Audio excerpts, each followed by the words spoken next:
All right.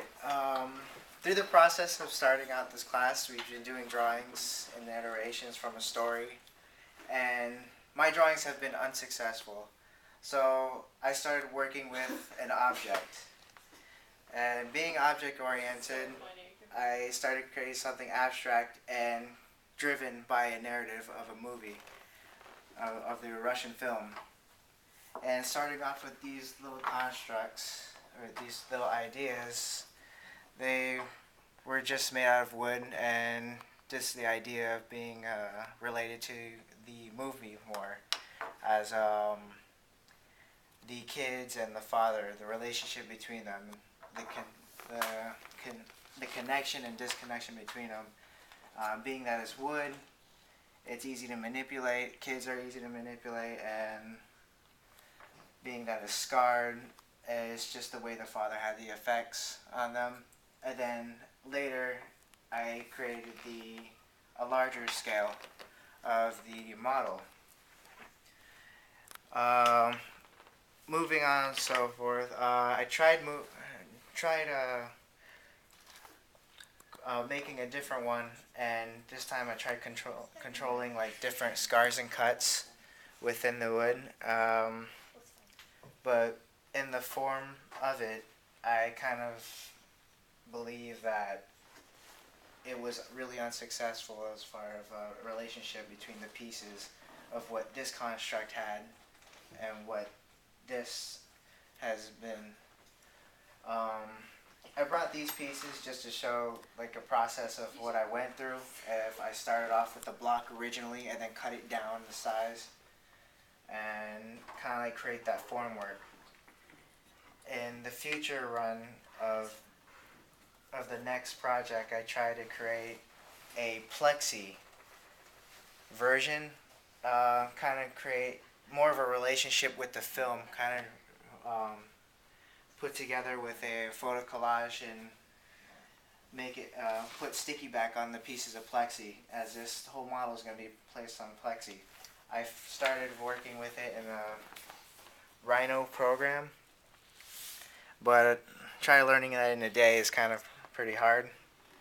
So hopefully I pick up some speed on that program, and I get it cut on the laser cutter and then put it together.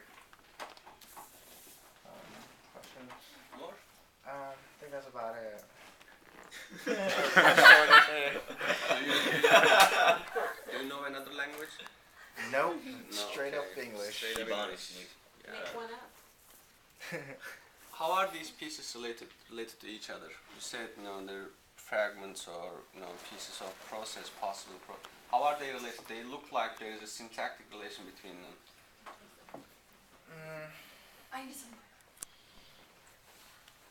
I mean, as a part of a relationship, I had the relationship in more of the material palette, Okay. rather than just the kind of like the form of what it was into how it was now, how it is now. So I really didn't think about it before, but more of it as a process of how to get to the form. I think the question is, you have 1, 2, 3, 4, 5, 6, 7 pieces there, and they're cut in some certain precision. And the question is, how are they cut in that precision? How do you decide to cut one like that, and then another one like this, and Well, they originally were a large piece.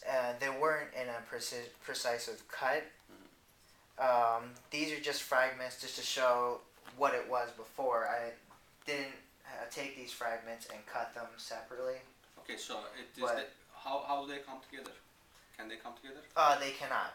Cannot. Because the majority of the wood has been shaven down and formed to that figure. Is he really looking at these objects as they are, or he's stuck in his own process? He's stuck in his own I think I'm process. stuck. Okay, what do you see in these pieces? I don't see anything different from the first one that's sitting on the table besides more distinct materiality in the layering. I mean, that's... Actually, this specifically about these pieces, they seem like there is a transformation of something, right? You have really distinct cuts, and they are less curvatures than rectangular or more so you have straight cuts in them, but the way you cut them has a certain suggestion of speciality. And I think there's something really interesting happening with these pieces, and I think they could be combined in different maybe modalities. They could create something different than what they are right now. And I think there could be an interesting tension between them, because there is tension between them, right? The tension is the result of a similarity of being made in a certain way. That could be utilized very interestingly, and maybe then you go beyond an idea of object. Because so far what you have been producing was more object-like, right? And then you were writing a narrative on that, and one day I brought here the staple machine, right? The stapler. What's happening here is now maybe there is a field of other possibilities, because now you have more pieces that are in some critical tension, hopefully, right?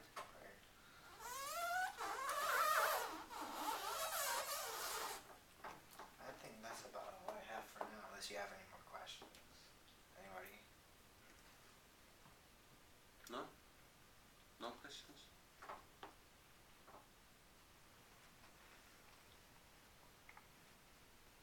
Did you ever think to stack those items together?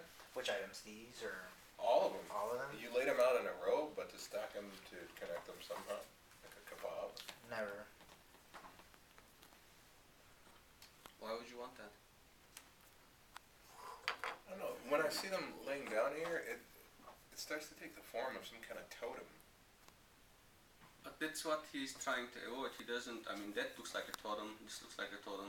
And what I'm saying is now you have different pieces, and if you don't stack them like shish kebab, you can actually have something more architecturally interesting as a field condition. Might be true.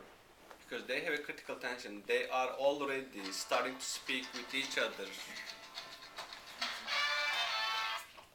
Starting to speak with each other in a systemic way, because they're connected somehow systemically in the way they're cut, right?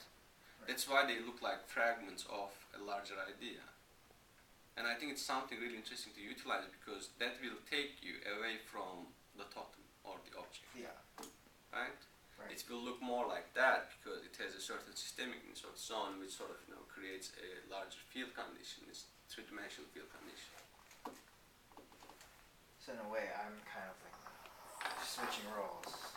Uh-huh. Maybe I should look at Exactly. what I had That's what I'm before, trying. Yes. and then step away from the That's form. exactly what I'm and trying then to say. Now fragments. these pieces have some life of their own. Okay. They still have the memory of the totem, and maybe your construct will utilize both of them, the totem and then the way it's dispersed into an architectural condition.